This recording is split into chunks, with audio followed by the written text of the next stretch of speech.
a man who had lived alone for years. One night, there was a knock at his door. 7 silent young women asked for shelter. By morning, 700 warriors had surrounded his home. But why? And what did the man do? We're just a few steps away from reaching our first 1,000 subscribers, our growing family. From the bottom of our hearts, thank you to everyone who's brought us this far. With your support, we grow stronger with every story. If you haven't subscribed yet, now is the perfect time. As the wind swept across the wide, bare land, it carried a low, echoing hum through the old tiles of a weathered house. It was hard to tell if the sound came from the wind itself or from a memory buried deep in time. The house had been filled with the breath of just one man for years. Its windows were cracked, the door shook with every gust, but he never felt the need to fix any of it. Because loneliness didn't ask to be repaired. Loneliness was friends with the cold that crept through broken glass. And Eric Bauer had accepted that friendship long ago. Eric's hands were worn, calloused. The fatigue they carried spoke not only of physical labor, but of buried emotions as well. The white in his hair looked like snow from a past he had buried years ago. No laughter had echoed through that house in over a decade. No uninvited guest had knocked on the door. Eric's only companions were unopened letters in the attic trunk and faded photos of once smiling faces. Every morning at 7, he'd wake up, step outside in silence, stare blankly at the old animal feeders among the dry grass, then come back in to drink his coffee. He no longer believed anything needed to be warm. But that morning was different. The sky wasn't its usual shade of gray, it looked streaked with a rusty red. When Eric set his coffee mug down on the table, he felt a stir inside him, a strange unease. Then he heard it. Footsteps. Not bare. No matter how much they tried to stay hidden, the steps echoed steady and rhythmic against the dust and stones. When Eric stepped onto the porch, he saw them. 7 people. Young women. Their ages were impossible to guess. Some carried the weight of 50 years in their eyes, while others seemed to have just stepped out of childhood. They were all different, but one thing was the same. They walked with pride. Most of their faces were scratched. Their hair smelled of dirt and smoke. Their clothes were patched, but carefully sewn. What were they carrying on their backs? Memories? Fears? Or the weight of a stolen childhood? The woman in front was named Lena, though Eric didn't know that yet. But the darkness in her eyes said something. Lena didn't speak. She walked up, locked eyes with Eric, and gave a simple nod. No request, no explanation. Just a look. A roof, she said finally, her voice like a cracked bell. No fire needed. Just dry ground. Eric didn't answer. He just turned and walked toward the barn. As he opened the rusty lock, a voice inside him said, "This choice will be the end of you." But another voice, one that came from deeper within, whispered, "Loneliness isn't always the safest option." That night, there was no light in the barn, but faint sounds came from inside. While Eric sat by the stove, he heard the melodies. Wordless, unknown tunes, but songs that went straight to the heart. So soft that even the wind went silent to listen. Eric didn't know if his eyes had filled with tears, but his hands gripped the edge of the stove so tight that his knuckles popped. By morning, the women were gone. But a fixed well rope, a cleaned animal feeder, and a curtain of dry leaves left by the door against the morning cold, all these things said they were still around. By the end of the second day, Eric noticed the fences had been repaired, the old water tank cleaned, and a new wire placed in front of the chicken coop. He still hadn't seen the women, but their presence was felt, like the earth itself. And that night, the song returned. But this time, it carried more than sorrow. There was something else in it. Waiting. On the third morning, Eric looked from the porch toward the far hill. He saw shadows lined up on the horizon. They didn't move. They just stood there, watching. Men. Dozens. Maybe hundreds. And nothing had even begun yet. Sometimes eyes speak before lips do. That morning, Eric's eyes started to speak. Silhouettes were lined up on the distant hill. At first, he thought it was a trick of the eye. Then he counted. Dozens of riders. They waited in deep silence, not for a battle to start, but for a decision to be made. The women still hadn't appeared, but Eric knew they had seen the figures too. Because for the first time that morning, Lena had stepped out onto the porch. Her hands were empty, but her eyes held everything. Eric shrugged. "Do you know them?" he asked. Lena didn't respond. Instead, someone else answered, a young woman with red hair and 3 small scars across her face. "Mira." "Some of them," she said quietly. But not completely. The answer was heavier than the question. Eric turned back inside and grabbed his old rifle. His fingers had grown clumsy from not needing the weapon in years. But the motions were still familiar. He cleaned it, oiled it. But without loading a single bullet, he set it back down. He didn't want violence. But he couldn't be unprepared either. By noon, smoke rose behind the barn.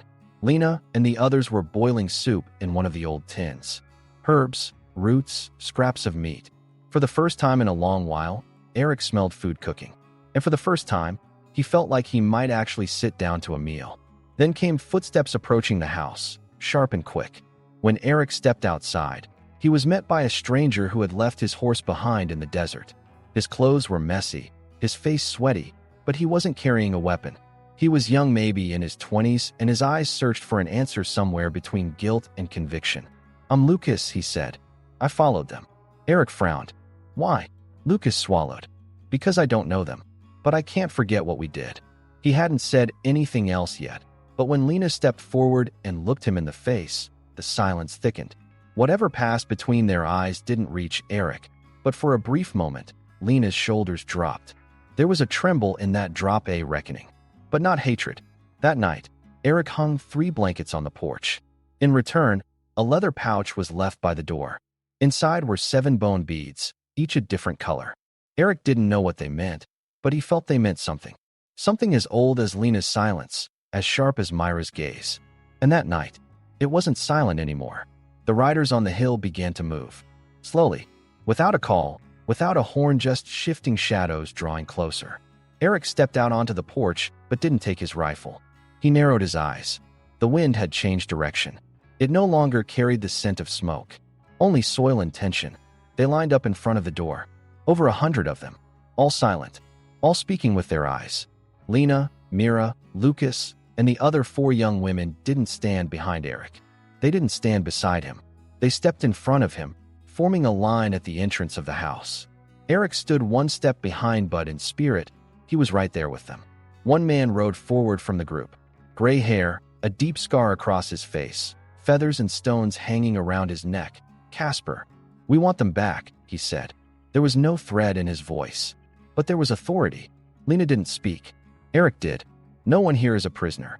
Casper lowered his head slightly. "Then why are they here? Why are the fences fixed? Why is there soup on the fire?" "Because they chose to stay," said Mira, without blinking. Casper was quiet for a moment, then replied with a single word, "You'll pay for this." "Maybe," said Eric. "But this time the price won't be written in gold, and it won't be paid in blood. It'll be real." And Casper said nothing else. He turned and rode off with his men, just as slowly as they had arrived. But they left a mark around Eric's house that night. 7 circles drawn into the dry grass. 7 women. 7 fates. That night, Eric couldn't sleep. He didn't let the fire die out. And the only thought running through his mind was this: the storm hasn't started, but the first drop has fallen. The nights were still quiet, but no longer empty. Eric's land had begun to remember the sound of footsteps.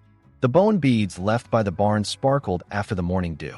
Lena would feed the animals first thing in the morning, then arrange the wooden planks to the left of the porch. Mira had stretched an old piece of fabric on a clothesline and started drawing shapes on its shapes she didn't know. Not as if she didn't belong here, but quite the opposite. As if she wanted to rewrite the history of the place. Eric watched all this, but it wasn't just the women he was watching. Beyond the fences, there were shadows that didn't move with the wind. Some hid behind rocks, others waited still behind trees. They didn't do anything during the day, but they were there. And Eric's inner voice whispered louder with each passing day. This isn't just waiting. This is a test. Toward the evening of the 3rd day, Lucas came to Eric.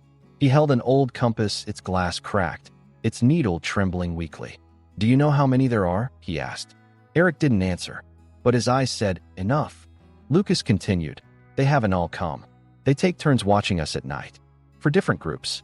Each one is testing us, looking for a weak point." "There's nothing weak," Eric said, sitting on a rock. "Only what's open." At that moment, a scream came from inside the barn. Eric jumped up. Lena was already running. Mira followed, holding a knife. When Eric entered, he saw a young man writhing on the ground. His face was battered. There was a mark on his shoulder from Lena's axe. In the dim light, The blood didn't seem to fall on dirt. It looked like it had spilled on his sacred ground. Where did he come from? Eric asked. Lena didn't answer. Myra's voice was shaky but clear. He crawled in under the fence. He wasn't armed, but his purpose was clear. His eyes. He was counting us. The young man was unconscious. Was he a traitor or a victim? Eric couldn't tell. But more importantly, this wasn't watching anymore. This was a probe. That same night, Eric placed 7 stones under the walnut tree behind the house. Each stone would represent one night. Each night, a moment of choice. The first stone, acceptance. The second, resistance. The third, that was tonight. Lena came up beside him. In her hand was a small carved figure, taken from the young man's belt. It was shaped like an eagle's head, but its eyes had been erased. What is this? Eric asked. A recall signal, Lena said. If the watch mission is complete, it's left behind instead of returning. It means he won't be back, because the price has been paid. Did you kill him? No, but he's as good as dead. That night, Eric didn't sit alone on the porch.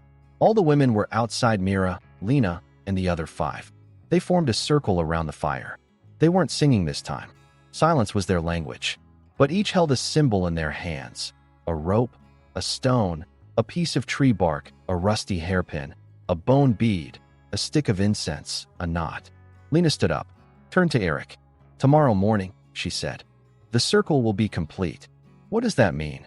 This isn't waiting anymore. This is the day of decision. Have you made your decision? For the first time, a crack appeared on Lena's face. Behind the strong woman, there was a tired girl. Her shoulders slumped slightly, but her eyes were still the same. I want to stay, she said. But sometimes staying means war. And war came the next morning. The day hadn't yet broken. Eric didn't wake to the rooster, but to rhythmic tremors echoing through the ground. He got up. When he stepped outside, 7 spears had been planted on the hill across. Each one was marked with blood. Dew still dripped slowly from their carved tips. And behind them, this time, it wasn't dozens. It was a crowd of more than 700. Roots that ran deep, memories that ran longer, anger that stayed silent. But something had awakened in Eric too. He didn't take his rifle. He stepped off the porch and walked. The mud under his shoes didn't resist him this time. It was as if the earth itself said, "This is your moment." Behind him came Lena, Mira, and the others. None of them were afraid, because now, no one in this story was hiding anymore. And the day still hadn't risen. The earth accepted the day in silence. The sun wasn't in a hurry to rise. The sky waited in the heaviest shade of gray. Eric walked just ahead of the 7 women. None of them hid behind him, but none of them aimed to step in front either. The lines were clear. A reality stood in that space between shadow and light. This was no longer just a story of one man or a few women. This was the land itself, which had been ruled by silence for far too long, trying to speak again. The riders began descending from the opposite hill. Not quickly. Every move was controlled. Some held their reins tightly. Others seemed restrained, but their eyes burned. This wasn't a march to war, it was a way of delivering a message. As if everyone knew this moment would go down in history, but no one wanted to write the first word. The man who followed the first rider wore a thick black braid around his neck, his face aged, but his body still fit for battle. His name wasn't spoken, but Lena recognized him, Mathis. He had once been part of the council in Lena's former community. Her gaze sharpened for a moment when she saw him, but then softened again. As Mathis approached, Eric stepped forward. Anyone who wants to speak, he said, must step onto this soil. Mathis slowly pulled his reins and stopped his horse. But he didn't get down. This land is no longer yours, he said. You abandoned it. Eric smiled, a bitter smile. I buried it, he said. But you dug up the grave. Mathis frowned. What you're hiding will come back to haunt you.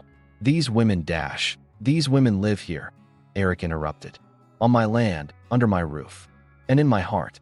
They're staying. The tension hung in the air like a wire pulled too tight. A single blink could snap it. Mira stepped forward. In her hand was a still damp stick from the incense they had burned the night before. It gave off smoke without fire. She raised it high. We don't want war, she said. But we're not going back to silence. Just then, noise rose from the back of the crowd. A few more riders moved forward. Clearly, Mathis's word hadn't been enough. These were younger. Their eyes were harder. They carried bows and axes on their backs. But one of them stood out, a blue cloth around his neck, a thin scar across his forehead, a face Lena recognized. Elian, Lena's childhood friend, later her enemy. The one who committed the deepest betrayal. The one who broke the first chain that led to the 7 girls' escape. Lena, said Elian, without dismounting, come back. This land doesn't belong to you. It never belonged to your hands, Lena answered. Her voice didn't shake, but Eric noticed the quickening of her breath. Where you stayed silent, Elian said, we built a life. What do you hope to gain from this display? Blood? Pride? Lena closed her eyes and paused. That's not life. It's just getting used to things. There's a hell hidden in that silence you've grown used to. And we came here to shut its door. A murmur began to rise in the crowd. Eric didn't raise his rifle, but his palm gripped the wooden stock. He hadn't wanted a war, but war had now walked up to him. And then it happened. One of them, it wasn't clear who, loaded an arrow to his bow. The target wasn't clear, but the intent was. Elian shouted, stop, but it was too late. The bow was drawn. Lena didn't blink. And at that moment, a sound. Tang. The arrow spun in the air and dropped to the ground. It hadn't fired. It had bounced back. Eric had swung his old steel pan like a shield. Maybe it looked ridiculous, but it had saved them. Chaos broke out. Horses neighed. Men shouted, but the women didn't fall back. On the contrary, Lena and Mira stepped forward. Elian got off his horse, but the clash didn't start. Because just then, a line appeared on the back hill. Not of people, of flame. In the wide clearing behind the barn, 7 torches lit up all at once. Underground oil-soaked cloth paths, placed earlier by the women unknown even to Eric, had been triggered. The fire formed a circle, a barrier, a border, a message. Elian stopped. The others fell silent. The 7 women were now surrounded by light, and no shadow dared to cross that line. Mathis got back on his horse. He looked at Elian, then at Eric. This isn't over, he said. Eric nodded. No, he said, but we've finally started. And on that day, between 7 women, 1 man, and the fire of the past, a new history was written. It wasn't the end yet, but for the first time, it felt like a beginning. The flames didn't die right away. They remained in a circle until morning. The fire neither grew nor faded. As Eric sat on the porch steps, the light cast long shadows across his tired face. Lena stood at the edge of the circle. She still held the incense stick, though it no longer burned. No one spoke that night, because by then, words were no longer enough to explain what was happening. When morning came, the first thing that changed was the wind. It had shifted. Eric had learned this over the years. Wind was more honest than people. Whenever it changed direction, something was coming. This time, it carried the scent of burnt wood and cold metal from far away, like the traces of a village. But there was no village, only something approaching. Steady, calculated. That day, Lena spoke. This won't end here, she said. Mathis was once a friend of my family. And Elian, I knew him as a child. But now they're not just enemies. They've become a system. A system? Eric asked. Lena narrowed her eyes. Control. In their order, women only exist as long as they obey. As long as we stay here, we're a threat not just to their past, but to their future. Mira stepped closer. And it's not just them. Word is spreading. Villages nearby are talking. Runaways, a seduced man, tainted land, they say. Eric nodded. Whose land is this? My name's not written on any paper, but my wife died here, and my child was born here. This is my graveyard, and no one will drive me from my own grave. Lucas approached quietly from behind Eric. He held a letter. I found this, he said. It was wedged into the fence post. Eric opened it. The paper was old, but the writing was fresh. The letters were neat, the words carefully chosen. You cannot remain on this land. It may not be illegal, but it violates our order. A camp is being prepared for the women. If they are not returned, property intervention will begin. Authorities have been assigned. There was no signature at the bottom, just a symbol, a red X. Beneath it, only one word. Be ready. Lena took the letter from Eric's hand, read it, crumpled it, and let it fall to the ground. But she didn't step on it, because she knew this was no longer a threat. It was a summons. That same day, Mira found an old chest behind the farmhouse, near the stone quarry. Eric hadn't been there in years. Inside the chest were a compass, broken, a hairbrush that belonged to Eric's wife, and a rusty seal covered in dirt. The seal had belonged to Eric's grandfather. It bore one word, Igentum, property. And in that moment, Lena understood. They think this land doesn't belong to you, she said to Eric. But you don't just live here. You're part of it. And to them, that's the most dangerous thing of all, a life that took root without permission. Eric held the seal and sat beside the stove. It's not mine anymore, he said. But maybe it'll matter to someone else. That night, Lucas and Mira kept watch together. The moon was hidden. The sky was empty, but the ground was full.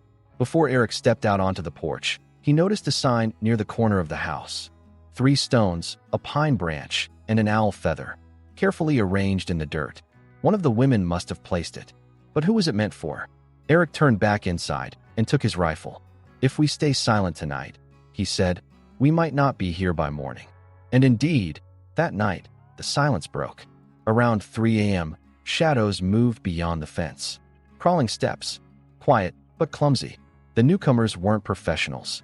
These were townspeople, maybe farmers, maybe the ones who wrote the letter. They didn't carry guns, but they held torches. The first spark flashed at the corner of the animal shelter. Lena jumped.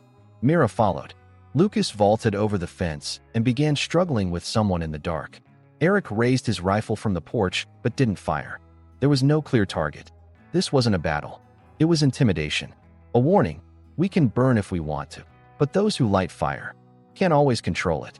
The flames suddenly turned. This time, the wind was on Eric's side. One of the torchbearers set his own coat ablaze. He screamed, tried to run, but his feet collapsed beneath him. Panic spread. The others retreated in chaos. The animal shelter burned, but the fire didn't spread. Because before morning came, the women had used earth, Eric had used water, and Lucas had used courage to put it out. At dawn, Eric gathered the ashes of the burned barn by hand. He placed them into a bucket, then sat down on the porch, holding the ash-filled bucket between his knees. I'm going to take this to the town center, he said. And I'll say, this is the result of your fear. Lena stood in front of him. No, they don't deserve the ashes. The ashes should stay with us, because we'll be the ones to rise from them. And that day, the ashes weren't taken home, they were buried in the earth. But everyone knew. The final storm had not yet come. The earth was no longer keeping secrets. Eric's hands dug into the soil like opening graves. The remains of the burned shelter were slowly buried, charred wood, melted iron, as if the ground was absorbing their memory, writing something into its own history. There was resistance here. The women were silent, but now the silence came not from fear, but from clarity. Each of them understood they were staying. This wasn't a place they fled to. It was a place they had chosen. And choosing had a price. Eric sat at the corner of the porch. He held a bundle of papers, old maps, his own sketches, notes he'd written long ago. They were all worn, but none had lost their meaning. He looked up at the sky. When war begins, silence is the first thing to go, he thought. At that very moment, a dust cloud rose at the end of the road. Like a reminder, like a shadow carrying a decision. 5 riders. Slow, steady. A wagon led them. No flag on it. No symbol. But the scent was familiar. Ink that carried orders and bullets that carried them out. One of them wore a gray coat and carried a thick ledger. He wasn't a sheriff. He was someone from higher up. His face looked like it hadn't seen sunlight in years. The 4 men behind him wore matching uniforms. New, clean, foreign. Eric stood up. Lena stood beside him. Mira on his left, Lucas on his right. The other women quietly lined up behind the house. None of them held weapons, but all of them stood firm, not as shields, but as a boundary. The man stopped and opened his ledger. Eric Bauer, that's me. You've been reported as unable to present any formal documentation regarding this land.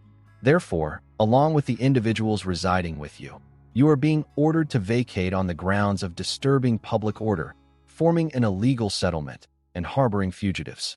Eric nodded silently. Then he reached into his pocket and pulled out the old seal, his grandfather's rusted iron emblem. This land belonged to a man before paperwork ever did, he said. Then it belonged to a woman. Then a child, then death, then me, and now 7 more women. The officer frowned. That's invalid. Please vacate the property and house by the end of today. Lena stepped forward. Leaving the house would be denying our past all over again. Mira spoke too. We were silent for years. We won't go this time. Because for the first time, A place became ours under our own name. Eric picked up his rifle, but he didn't raise it. He planted it into the ground. This isn't a weapon. It's resolve. If you fire the first shot, your story will forever be written wrong. The officer closed the ledger. There was a pause. Then he turned to look at the 4 men behind him. "Wait," he said, then mounted his horse and rode down into the valley. 3 of the others followed. Only 1 remained, the youngest. His eyes were nervous, but he didn't run. He looked at Lena. "I understand them," he said. Lena stepped closer. "Then stay." The young man hesitated for a moment, then lowered his head. "I don't have the strength to fight." "This isn't a place of war," Lena said.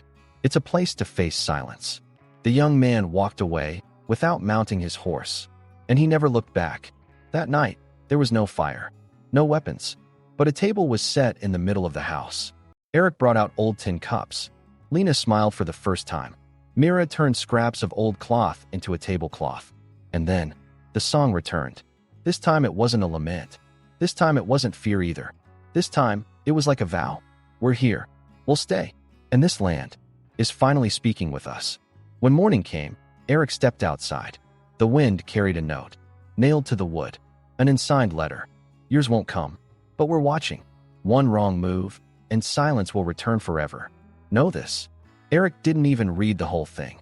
He tore it up and buried it in the earth. And then, for the first time, a green shoot broke through the dry soil in front of the porch. Life rising from ash, like a voice returning after long silence. By the way, we noticed something small. Most people who watch these stories aren't actually subscribed to the channel. Maybe we get caught up in the moment, or just forget to hit the button. But your support truly helps us keep creating stories like this. If this story moved you, don't forget to like the video, share your thoughts in the comments, and subscribe to the channel.